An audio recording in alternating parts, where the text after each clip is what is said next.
요한복음 강의 15번째 시간입니다. 이번 시간에는 예수의 부활, 곧 새하늘과 새 땅의 완성, 새 방언이 됨이라고 하는 제목으로 요한복음 20장 1절부터 31절까지 함께 나눠보도록 하겠습니다. 다시 한번 말씀드립니다.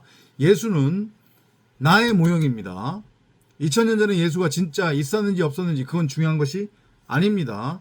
이것은 예수조차도 문자 성경조차도 다 진짜로서의 하나님의 말씀인 생명나무 성경 66권을 설명하기 위한 모형과 그림자 비유다라고 이렇게 여러분들이 알고 깨달으셔야 합니다. 그렇지 않으면 계속해서 헤매게 돼 있습니다. 그런 차원에서 봤을 때에 예수의 죽음은 여러분들이 정의하고 알고 있었던, 사람들이 정의하고 알고 있는 꼴까닥 죽음이 아니다. 그렇게 죽었다가 살아나는 것은 없단 말이죠. 그죠? 예수의 죽음은 곧 나의 죽음인데 그 예수는 말씀의 모형이라고 했고 그 예수는 나의 모형입니다. 그리고 그 예수가 십자가에 못 박혀 죽는 장면은 바로 진리를 향한 다나토스의 죽음이고, 저의 일방적인 주장이 아니라고 했어요. 히브리어와 헬라어 원어 성경에 분명히 다나토스라고 하는 표현을 쓴다고 했습니다. 그죠? 그렇게 여러분들이 깨달으시면 되겠고요.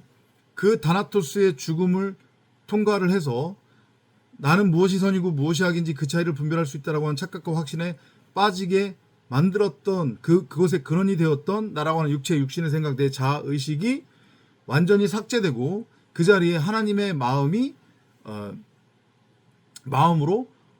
대체가 돼야 됨을 보여주는 장면으로 이해를 하시면 된다고 했습니다. 그리고 결국에는 다나토스로 죽었습니다. 나가 죽는 거예요. 나의 겉사람이 죽는 겁니다. 선악나무로는 죽는 겁니다. 율법으로 죽는 거예요. 예수로 죽는 겁니다.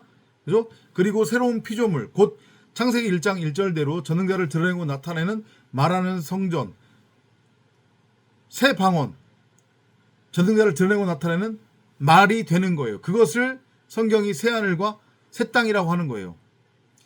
옛하늘과 옛 땅은 율법에 매여 있는 선악이라고 하는 율법나무로 서 있는 나의 겉사람의 모형인 거고, 새하늘과 새 땅은 전능자를 드러내고 나타내는 그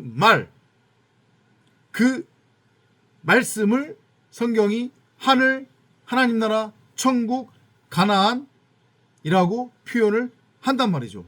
이것을 여러분들이 알아 먹으시기 바랍니다. 부활의 의미 이해되시죠? 그래서 부활을 하는데 언제 부활을 하느냐? 안식 후 첫날이에요. 하필이면 안식 후 첫날의 개념은 창조의 과정인 거잖아요. 6일째까지는 우리가 네 발 달린 짐승의 상태로 땅적인 존재로 살아가고 있었단 말이죠. 그죠? 배로 땅을 기어다니며 흙을 양식 삼아 땅적인 존재로 살아가고 있었던, 율법에 매여 율법에 종살이하며 수고하고 무거운 짐을 짊어지고 뱀새끼, 마귀새끼로 살아가고 있었던 나라고 하는 육신의 생각, 겉사람, 내 의식, 자아, 그 존재가 짐승으로 죽임당하는 거예요. 하나님께 제물로 드려지는 거란 말이죠. 이해돼요? 무슨 얘기인지? 그래서 땅적인 존재에서 뭐가 되는 거예요? 하늘적 존재가 되는 거예요. 그러면 비로소 6이라고 하는 짐승의 상태에서 7이라고 하는 완성, 아들, 온전함의 상태로 넘어가는 거란 말이죠. 더 이상 율법에 매여 수고하고 무거운 짐을 짊어질 필요가 없어요. 왜냐하면 그것에 대해서 온전하고 완전하게 죽은 거니까. 다나토스로. 이해되시죠? 그래서 안식 후 첫날에 예수가 부활했다고 하는 것의 의미는 바로 내가 이제 땅적인 존재에서 하늘적 존재가 되었음을 보여주는 거예요. 근데 반드시 그러기 위해서는 어떤 과정을 거쳐야 되느냐? 다나토스의 죽음을 통과를 해야 된다. 그리고 그 다나토스의 죽음은 한 번으로 이루어지는 게 아니라 이 70일의 40년 광야 인생을 통해 말씀이 우리를 끊임없이 물속에 넣었다 뺐다를 반복하면서 그렇게 끌고 가신다. 십자가의 도로 끌고 가신다. 그것이 바로 인생이다. 이것을 여러분들이 알아먹으시기 바랍니다. 이해되시죠? 새로운 피조물도 이제 완성이 되는 겁니다. 전능자를 드러내고 나타내는 말이 되는 거예요. 자, 그 제자들이 그리고 여자들이 수많은 마리아들이 3일째 되는 날, 곧 안식 후 첫날에 예수의 시체를 찾으러 무덤에 갔어요. 그죠? 그랬더니 예수의 시체가 있어요, 없어요? 없어요. 있으면 안 돼요. 예수가 다시는 보이면 안 된단 말이에요. 그러면 또 도로 율법으로 돌아가는 거예요. 왜냐? 그 예수는 선악이라고 하는 율법나무의 모형이었기 때문에, 선악나무의 모형이었기 때문에 모형과 그림자를 통해서 진짜 원형을 보여야 된다고 했잖아요. 이해되죠? 그죠? 모형과 그림자를 통해서 원형을 보았으면 모형과 그림자, 모델하우스, 몽학 선생은 더 이상 필요하지 않단 말이죠. 그거는 필요 없어요. 삭제되는 거란 말이에요. 이해돼요? 그거 자체를 부정하는 게 아니에요. 그거를 또 오해하지 마시기 바랍니다.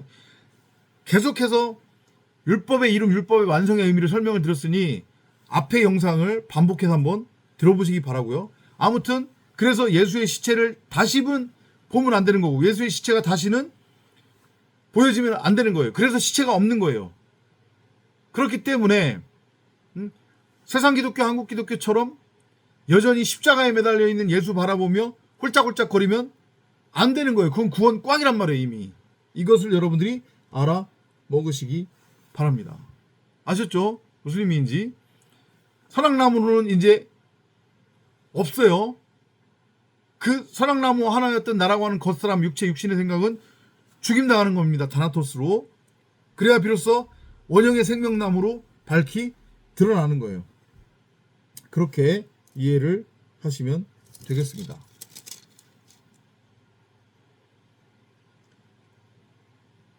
그리고 이제 그 22절로 넘어가면, 20장 22절로 넘어가면,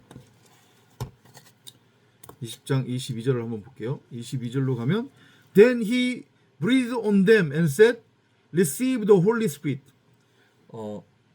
이 말씀을 하시고 그들을 향하사 숨을 내쉬며 이르시되 Holy Spirit, 성령을 받으라. 성령이 뭐예요? 말씀이잖아요, 말씀. 이제 선악나무로는 다나토스로 죽었으니까 비로소 내 안에 하나님의 말씀으로서의 생명나무, 그 집주인이 한 달란트로 맡겨두고 갔던 그것이 5달란트, 10달란트라고 하는 진리, 복음으로 깨달아지는 거죠. 이해되죠? 그러면 어떤 상태가 되는 거냐면, 나는 선악하고는 아무런 상관이 없는 땅적 존재가 아닌 하늘적 존재가 됐기 때문에, 그 뒤에 뭐라고 말씀하세요? 23절에서 If you forgive anyone's sins, they will be forgiven. But if you don't forgive their sins, they will not be forgiven. 너희가 누구의 죄든지 사하면 사하여질 것이요 누구의 죄든지 그대로 두면 그대로 있으리라 하시니라. 이게 무슨 의미예요? 진리를 깨달았어요. 진리를 깨달았다면, 진리가 뭔지 알았잖아요. 율법의 진의를 알고 깨달았단 말이죠. 그러면 내가 바로 용서의 상태가 된 거고, 우리가 며칠 전에 그 신앙기초쌓기 주일 예배 때 다루었던 주제가 뭐예요? 진리 안에서 90억 모든 사람들은 개별 존재가 아닌 하나라고 그랬잖아요. 그죠? 말씀 그리스도를 머리로 하는 그 성전으로서의 지체인데 그게 다 연결된 거라고 했어요. 바울도 그 증언을 했죠. 그죠? 그 서신서에서. 그것과 마찬가지로 내가 율법이라고 하는 선악나무로 죽고, 그래서 땅적인 존재에서 하늘적 존재가 되었다고 하면 내가 바로 용서의 상태가 된 거고, 내가 바로 사랑으로 완성된 거잖아요. 전능자를 드러내고 나타내는 말이 된 거니까. 그렇다라고 하면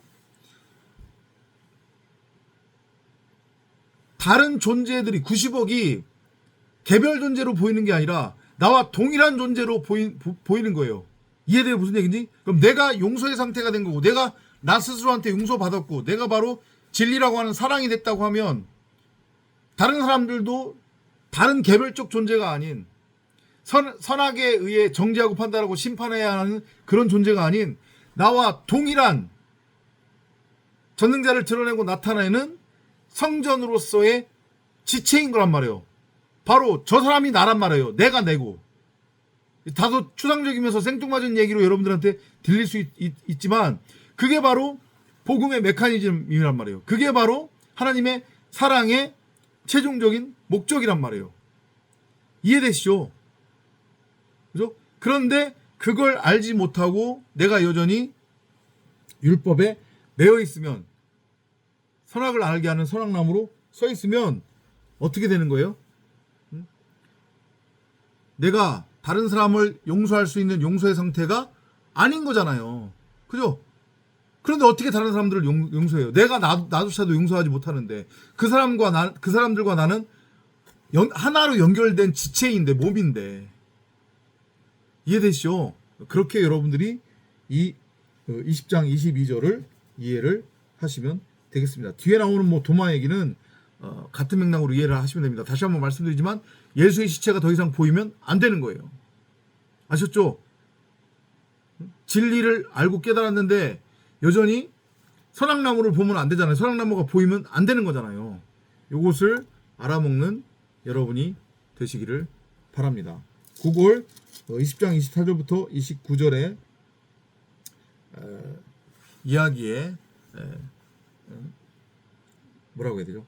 적용해서 여러분들이 묵상을 한번 해보시면 될 것 같고요.